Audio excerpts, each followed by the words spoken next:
It's so important for sporting clubs to celebrate diversity and ensure that they're inclusive of people with diverse backgrounds, even if they themselves feel like they're lacking confidence or lacking the resources to do that. Reaching out to organisations like Pushing Barriers, who can have involvement in supporting the engagement of culturally and linguistically diverse communities. We've started with a multicultural liaison officer as a new role this year, and so that person has been, I guess, bringing us information on what we can do as a club to be even better than what we currently are in terms of diversity and acceptance.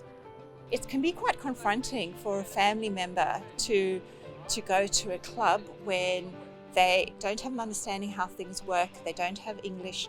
So that's where we come in. So I think it's really important for clubs to partner with a community organisation like ours, where you can work together, where we take on the role of talking to families, communicating with families. Making decisions and involving our members is so important. I think it's very naive to think you know it all. I think it's so important to involve not only your members, but the local community, where we have a chat, things as simple as talking to neighbours. It's so important to involve as many stakeholders as you can and build those relationships along the way.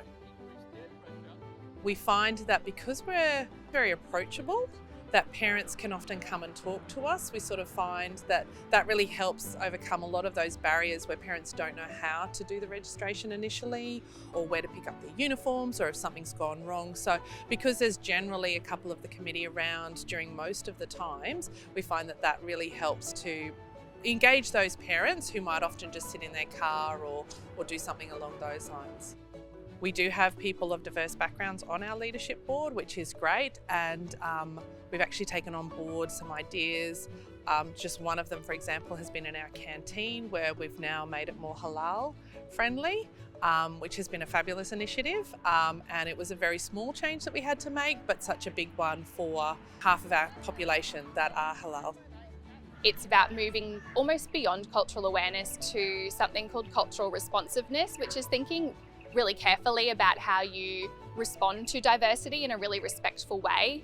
So some of my greatest learnings have been from the players themselves. I think in the context of those relationships, we've created a space where players feel confident sharing what's important to them and their identity. So it's having that genuine curiosity and openness to learning. It's not about being right or wrong, it's about understanding and respecting and valuing that difference.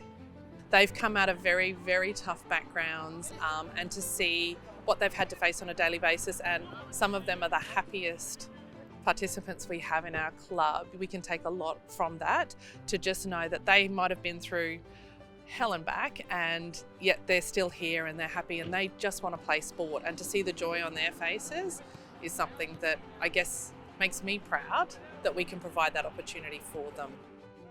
Every day's Harmony Week here. You come here and you just have so many different cultures, and that's celebrated by just letting them be themselves, and I think that there's power in that.